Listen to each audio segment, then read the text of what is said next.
जय श्री राम दोस्तों। मैं कल्याण भगत स्वागत करता हूं आपका अम्बे कल्याण चैनल पर।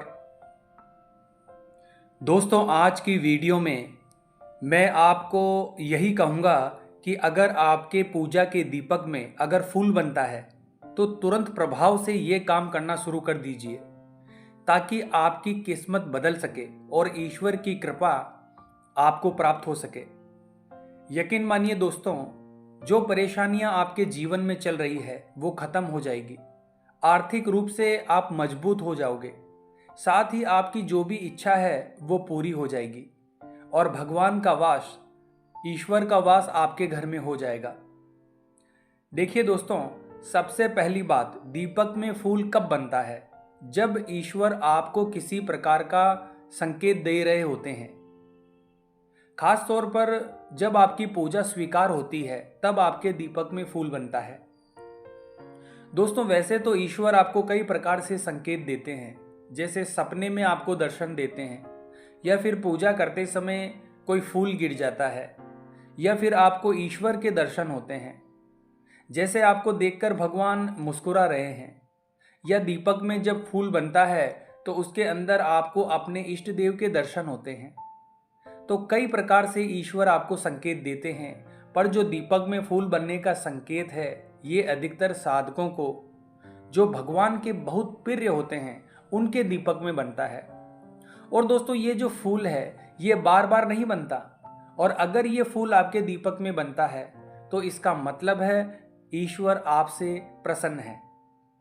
दोस्तों, खास तौर पर ये फूल साधना के समय, नवरात्रों के समय, पितृपक्ष के समय ये फूल सबसे ज्यादा बनता है। ये फूल दीपक में गोल बाती में भी बनता है और लंबी बाती में भी बनता है। कई बार ये फूल हमें गुलाब जैसा प्रतीत होता है, और कई कई बार ये कमल के फूल जैसा प्रतीत होता है। कई बार आपको ऐसा लगता है किसी का चित्र बना हुआ है। कई बार आपको सूर्य जैसी आकृति दिखती है, चंद्रमा जैसी आकृति दिखती है। कई बार तलवार और त्रिशूल जैसी आकृतियां आपके दीपक के फूल में दिखाई देती है। तो दोस्तों, ये अलग अलग आकृतियां अलग अलग देवताओं की तरफ संकेत करती है। जैसे अगर पुष्प बनता है तो माता रानी की सेवा अगर आप करते हैं तो अधिकतर पुष्प बनता है, और अगर खड़ग बनती है तो माता काली की आप पूजा करते हैं। इस प्रकार से ये आकृतियां बनती है। तो दोस्तों, ये जो दीपक होता है इसमें जो फूल बनता है ये बहुत महत्वपूर्ण होता है, क्योंकि ये दिखाता है कि जिस भी देवी देवता की आप सेवा पूजा कर रहे हैं वो आपके घर में विराजमान है और आपसे प्रसन्न है। और अगर दोस्तों दीपक की बाती अगर तीव्र प्रज्वलित होती है तो ये संकेत भी ईश्वर के प्रसन्न होने का ही एक संकेत है। इसीलिए दोस्तों, एक बात मैं आपको बता दूं, जब भी आपकी पूजा के दीपक में फूल बने तो आपको ये काम जल्दी शुरू कर देना चाहिए, क्योंकि इन कामों को करने से अगर भगवान आपकी चौखट पर खड़े हैं तो वो आपके घर में आकर विराजमान हो जाते हैं, और वो स्थायी रूप से आपके घर में वास करते हैं और आपके कष्टों का, परेशानियों का निवारण करते हैं। हर प्रकार से आपको सुख समृद्धि प्रदान करते हैं। सबसे पहला कार्य जो आपको करना है दोस्तों, वो है कि उस फूल को आपको जब दीपक जल रहा है तब तक नहीं तोड़ना है। जब दीपक शांत हो जाए तो उस फूल को तोड़ लीजिए और उसमें थोड़ा सा घी मिलाकर रोजाना इसका तिलक कीजिए। दोस्तों, इस तिलक में इतनी शक्ति होती है कि इससे आपके तमाम कार्य बनते हैं, और साथ ही सामने वाला व्यक्ति आपके अनुसार कार्य करना शुरू कर देगा। लोग आपको देखकर आपके बारे में सकारात्मक तरीके से सोचने लगेंगे, और इस तिलक को लगाने से आपके शरीर से एक सकारात्मक ऊर्जा निकलेगी जो अन्य व्यक्तियों को भी आपकी तरफ आकर्षित करेगी और सकारात्मक बनाएगी। अगर आप किसी कारणवश इसका तिलक नहीं लगा सकते तो आप अपने कान के पीछे इसकी बिंदी लगा सकते हैं, यानी इसे आपके शरीर के किसी एक ऐसे अंग पर लगाएं जहां अपवित्रता ना हो, गंदे हाथ ना लगें। तो दोस्तों, इस प्रकार से इस तिलक का बहुत अधिक महत्व है।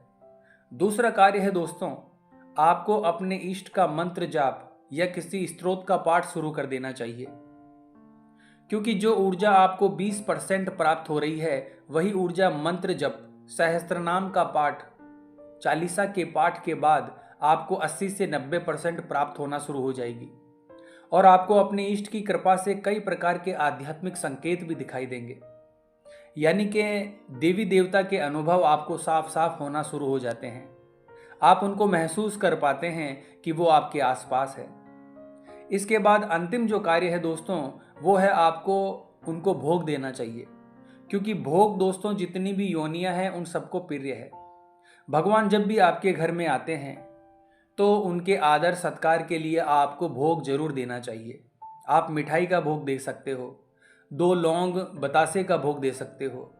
सबसे उत्तम भोग है दोस्तों, जो सबसे पहले आपके घर में जो रोटी बनती है उसमें थोड़ा सा घी और गुड़ डालकर आपको भगवान को अर्पित करना चाहिए।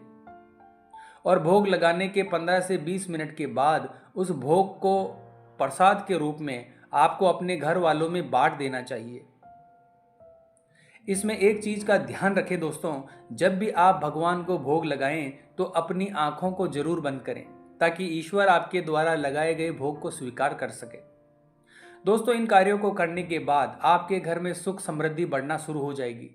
आपके घर में सकारात्मक ऊर्जा का वास होने लगेगा। आपकी जो आर्थिक समस्या है वो धीरे धीरे दूर होने लगेगी और आपके घर में एक शांति का माहौल उत्पन्न हो जाएगा। दोस्तों आपका भौतिक जीवन सही होने के साथ साथ आप आध्यात्मिक जीवन की तरफ अग्रसर होने लगेंगे। तो आज की वीडियो में बस इतना ही दोस्तों।